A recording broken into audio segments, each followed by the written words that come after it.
Welcome in to a live reaction podcast. That's Don Callahan. I'm Tommy Ashley. We're sponsored by Johnny T-Shirt and JohnnyT-Shirt.com. This is the Scoop Live on Sunday night. So let's see why this broke out. We've got Wednesday's show that will have a new name on Wednesday at noon. So everybody that's listening now, certainly be sure to stay with us on Wednesdays. But we're here tonight because Don Callahan texted me this morning, Sunday morning. I was at the coast. And said, there's going to be a commitment. And I said, cool, I'll be home shortly. We'll get it done. And then I get a text when Don's telling me it's going to be later in the day. I get an Inside Carolina text that was not later in the day. So I say all that to say this. Welcome to everybody that's joined us here live. This is a reaction podcast, commitment of Michael Merdinger, quarterback from Florida to North Carolina, a 3-star guy that committed to Chip Lindsey and Mack Brown and the North Carolina Tar Heels today, Sunday, May 7th. Don, tell us a little bit about what North Carolina is getting here. So he's a kid who has a really interesting story, mostly because he's only started one varsity game and has played behind a UCF signee who actually Chip Lindsey helped bring to UCF prior to coming to North Carolina. So he doesn't have a whole lot of experience, but in spite of that, was able to draw a lot of attention, had a really good Elite 11 camp where drew even more attention. A lot of a lot of Group of 5 offers, but schools like Minnesota, Georgia Tech, and obviously North Carolina were coming in. And I think a lot of it was just, schools were hesitant to offer someone who was unproven up until this point. So he's played in high school, plays for Cardinal Gibbons High School in Florida. Did not realize there was another Cardinal Gibbons, but this one's in Florida. So he's played behind a pretty good guy. He's performed well at camps. Is it safe to say that Chip Lindsey, in recruiting his starter from Cardinal Gibbons that started ahead of Merdinger, is it safe to say Chip Lindsey has had eyes on this guy for a good while? Yeah. So, and we probably need to take a step back and kind of explain what has been going on in North Carolina with the quarterback position, recruiting for this class.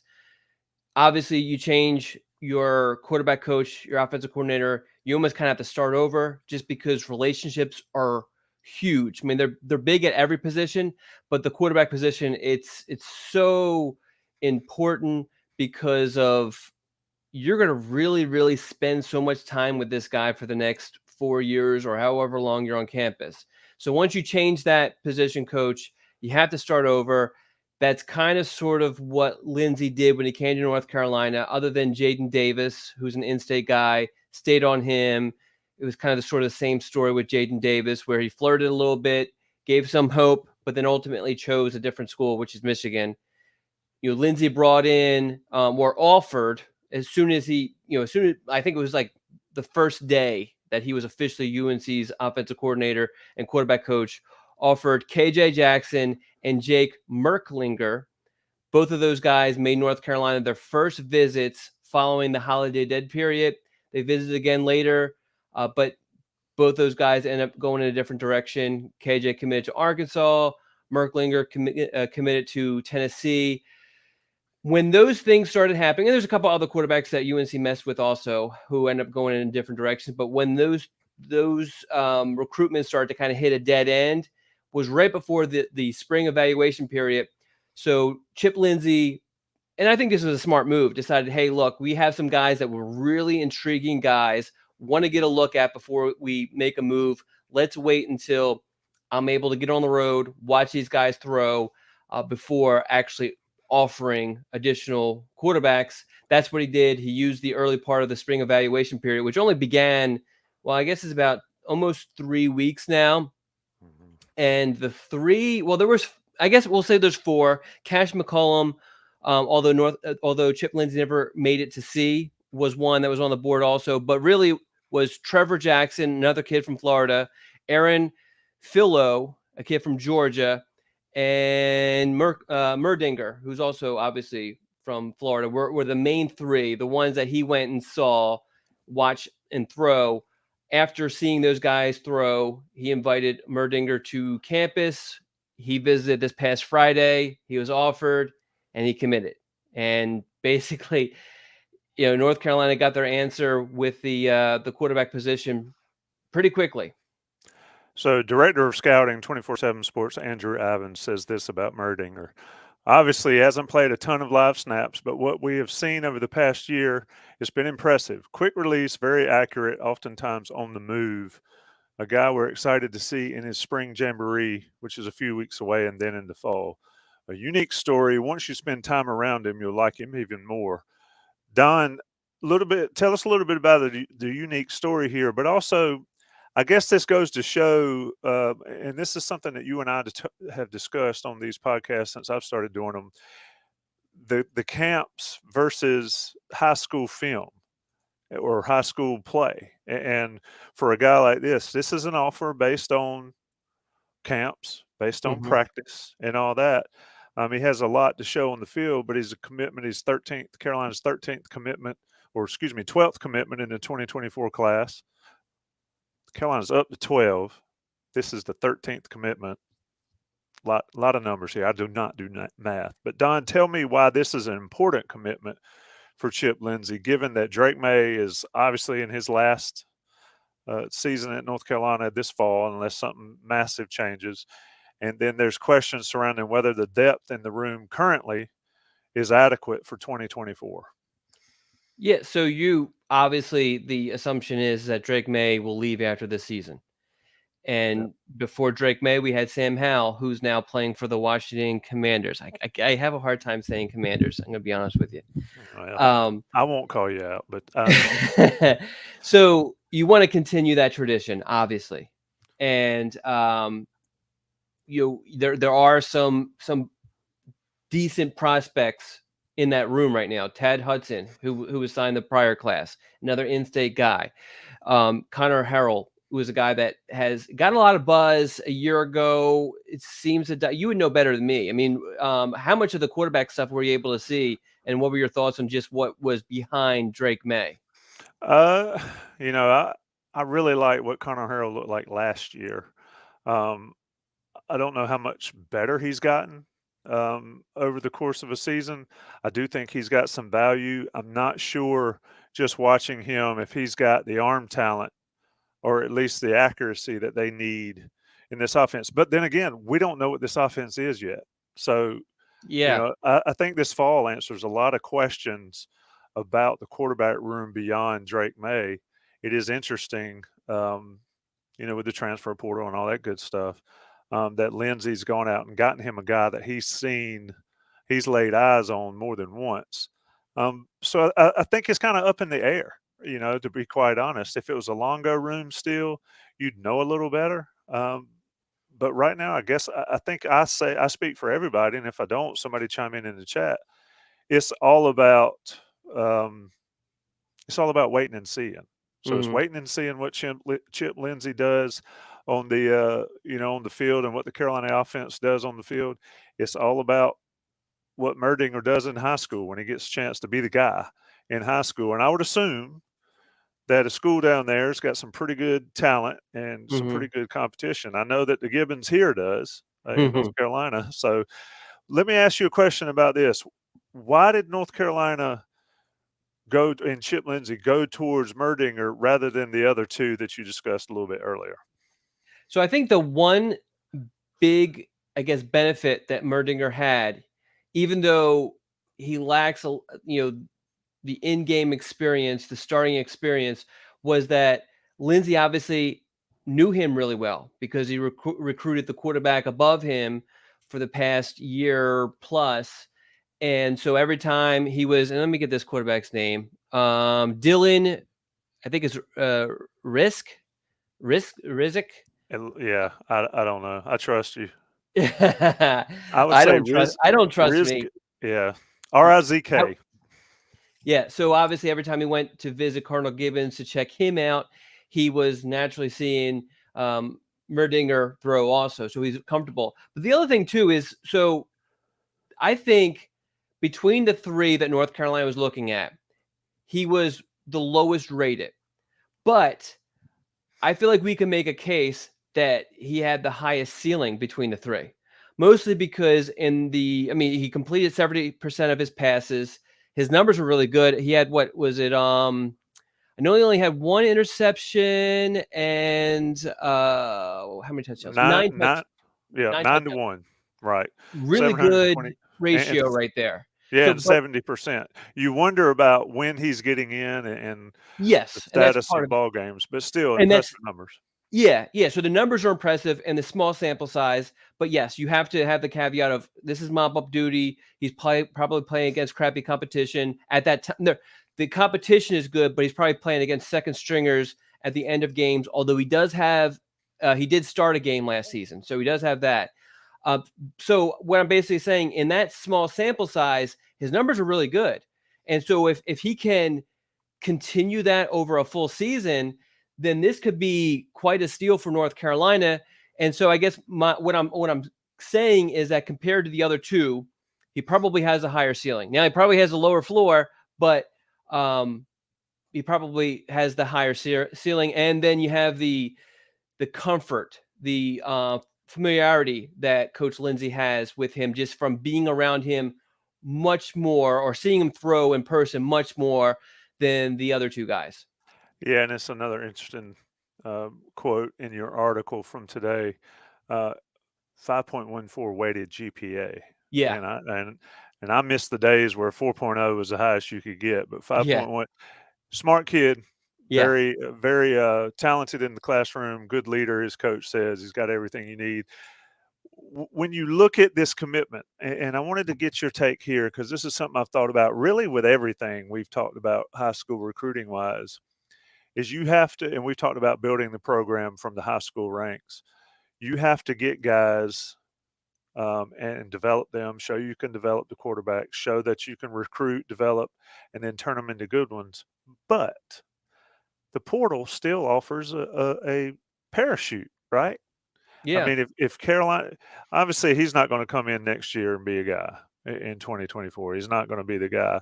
But even if Harrell's not the guy, even if Tad Hudson's not the guy, that transfer portal, Don, just sort of what's your feeling on the transfer portal allowing coaches to recruit maybe an off the radar person like Merdinger more so than they could afford to years, 5, 10 years ago? yeah. I think It, you hit on it, and I think that we'll actually get into this a little bit more on the weekly scoop this week, but I think that uh, it definitely, the portal gives you so much more flexibility with that sort of thing. Now, North Carolina probably still would have went in this direction even if there was no portal, but it definitely makes you feel a little bit better. Although I think really, if you look at this, the room that they have, these are guys who were for different reasons, high rankings, whatever it may be. Connell Harrell played at a great high school. Tad Hudson, played at a great high school, also great arm talent. I think that there's potential there for at least one of these guys to obviously step up and it's going to be hard to completely replace Drake May, but at least be someone who can run this offense. I think is there. There's the potential there. I think what's interesting, and folks, I understand how folks are on the message boards. I can be the same way and be cynical. And hey, everybody may be accurate, may be right, but Carolina struck gold in the last 4 years to have uh, Sam Howell and Drake May in the backyard. You don't go in your backyard and dig around and find golden nuggets too many times. And North Carolina was able to do that. Now, have they parlayed that into outside recruiting success? That's a debate. And Brett Weeks in the chat said, I'm going to go ahead and say it. And I'm quoting Weeks. Recruiting seems to be on decline, and the portal is that parachute. And that's what we were just discussing. But the fact of the matter is that Howell and Drake May were ready-made North Carolina players. They got them there, and they had Mm-hmm. some success with them. I would wager they didn't have as much success as maybe they could have. We'll see what happens this year. This year is going to be a gigantic tell, I think, for everybody in the Keenan Football Center, Chip Lindsey included. Don, let me ask you a Would question you from want the to? chat. Yeah, that's what I was going to say.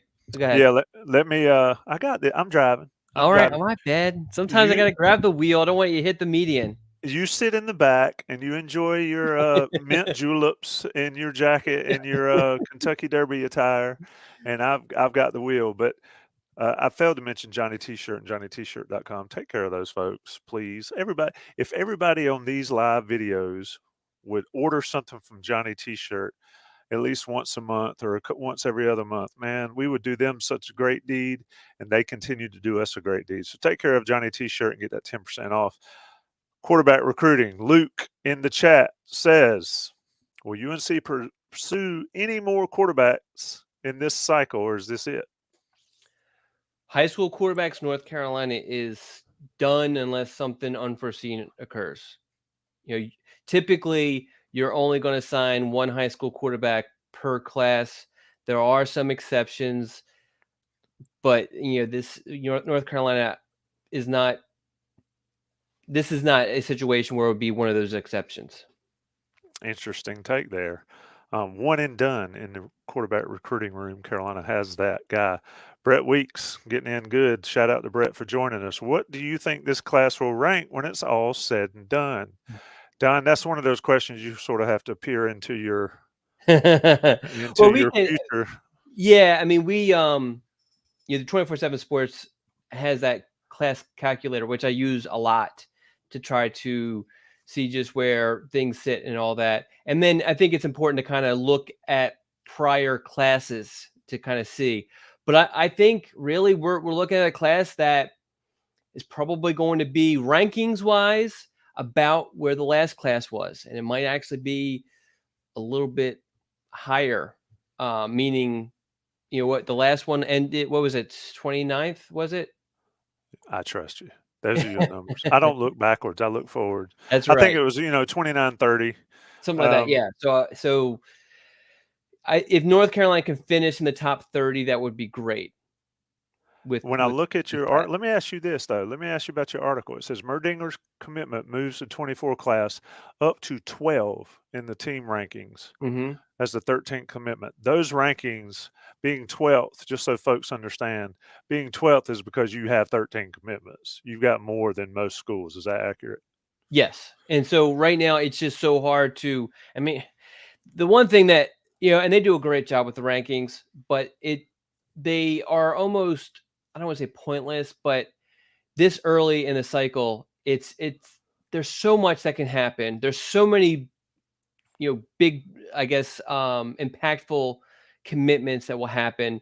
A lot of the bigger name recruits aren't going to decide yet. I mean, there's so much left. So yeah. So while you'd rather be higher now than lower, you're more likely going to kind of just drop. I think one of the best ways to kind of see is by looking at. Do you have the rankings in front of you? I'm pulling it up now. I don't have the team rankings. I can get there. Yeah, I am here now. So where is okay? So North Carolina is. You look at the average. They're averaging 87.27, which is a high 3-star, but that's probably not going to keep them in the top 25. Look who's right above them on those rankings. That should tell folks what the numbers at this point in the season or at this point in the cycle mean. Yeah, Wake Forest. Yeah, and they have 15 commits. Yeah, so I know it's a little bit misleading to look at the rankings right now. Yeah, and you got Alabama and Clemson way down with a lot less. I've always thought you look at star rankings, the average star ranking. I think that's the best way to look at it. And I think yes, right now it's better to look at it. I don't like looking at once the class ends. I feel like you have to take the class as a whole, and a lot of people like to look at the star rankings because one of the things that the formula we use, I can't remember, it's some sort of special formula, and it actually weighs the bigger recruits more than the lesser recruits. So I feel like it gives a really good picture of the class as a whole, as opposed to rankings. If you only you sign 15 guys and 12 of them are 4 stars, and I think that kind of skews things. But anyway, that's a whole So, different conversation. yeah, and we can certainly have it as we continue to do the Scoop Live on Wednesdays at noon. Yes. Shout out to Sean Crawley, man. Sean, you're here no matter what. So we could do this at midnight and you'd still be in here. And that's a credit to you, my friend. Nighttime Scoop, a little easier than lunch hour Scoop, but always good to listen. We appreciate that. Don, let me ask you something, a question, and I'll pull one from my chat, my brain. Okay. Who gets more credit? Okay. Does a coaching staff get more credit for having a 5-star that performs like a 5-star, or has 3 stars and maybe low 4 stars, high 3 stars that ultimately perform like 5 stars? Is that So something that recruits pay attention to, schools pay attention to? they should. I think so. You look at it and you look at Kirby Smart and Nick Saban, and what they have done is they take those 4 and 5 stars and they make sure that they actually perform like 4 and 5 stars, meaning that they get drafted and have great college careers. And then you look at, the Iowas, the Wake Forests of the world, and how they just rely on those 3 stars, but yet put together good teams. I don't think they get enough credit for that. I mean, people bring it up, but Mhm. if you're going to talk about, well, who's the best at producing or developing, everyone's going to name Nick Saban and Kirby Smart, and I think there's a valid point to that. But I think a lot more credit needs to go. I personally think it's much more difficult to take a kid that not many people wanted and turn them into a draft pick, as opposed to taking a kid that everybody wanted and just making sure they stay online and develop and become a draft pick. That's my personal opinion, but I mean, I'm not going to argue hard if you want to say Nick Saban and how difficult it is to kind of to keep these kids motivated who obviously are just physical freaks. Yeah, it's always interesting to me when they're talking about the great coaches Yeah, and they say, so and so's a great coach. Well, I mean, he's got the best players every yeah, year. And I agree. I and agree. and at that point, you're coaching, but you're also just not screwing it up. And Yes, so, and there are coaches who do screw it up. So uh, you can't just completely dismiss it, because there's been plenty of coaches who've had a lot of talent and just, Larry Coker is the first one that comes to my mind. There's Miami days. he rode somebody's coattails. That Yeah. shall not be named here. Shh, don't do that. Don't stir up the masses. Let me ask you a last question before we get out of here. Michael Merdinger, quarterback from Cardinal Gibbons in Florida, committed to North Carolina today, Sunday, May 7th. You had an opportunity to talk to him, Mhm. and you've got your Q&A up. What'd you take away most from that brief conversation you had with Michael? Well, you mentioned a quote, I think it was from Andrew Ivins, about just how likable he is when you talk to him. I really that was my first time my first time actually speaking with him. We've been texting for a couple of months now. But yeah, very, very likable kid. I thought that everything, I mean, he expressed it. It was thought out. He laid out his process. He laid out his mindset. He was very forthcoming with his thoughts, his feelings, and all that. And I thought it was great. I also think you don't want to give away too much, but I thought it was great, at least from a UNC fans perspective, that this kid didn't announce it until Sunday, whatever time that was. Was it 2:00, whenever it was? But he is already recruiting for North Carolina. He said he spent Saturday night messaging guys, and so I think that's good. A good sign for North Carolina. Something that the fans can definitely be appreciative about, and I mean, having I think that's something that North Carolina missed the past 2 classes, is having like this great commitment recruiter, if that Mhm. makes sense. Someone who, like, for those who've been following recruiting a long time, like, Michael Carter and Jake Lawler sort of level of guys who just love to help recruit to the class. Yeah, you gotta have it. You gotta have guys that other guys wanna come play with, Yeah. and sounds like he is. If you haven't read it and you're in this, and shout out to the close to 100 folks that have joined us tonight. If you haven't read it, go check it out. It's on Inside Carolina. It's on the Tar Pit Premium message board, and there's some comments and all. I think at this point, I think it's an echo chamber and sort of a recency bias and all those different words you want to say when people say recruiting is in trouble. I think the field is where North Carolina needs to prove something this year, Mhm. not in a recruiting class. And I think a good season for Mack Brown and his Tar Heels this year on the field, starting with South Carolina on Labor Day weekend, is where it's got to start. Because at some Mhm. point, um, you can recruit the top classes, you can do all that, but if you don't produce, eventually it's going to decline, and that's the nature of the beast. So North Carolina has the opportunity to take care of it. But Merdinger joins the North Carolina 2024 recruiting class, according to Don. Unless something major happens, the one and only high school quarterback that'll be a part of that class.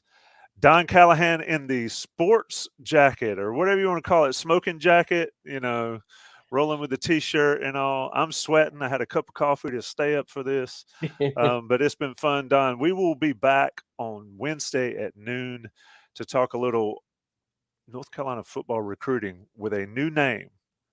A new name. I got to get an address from somebody because I got a hat for you.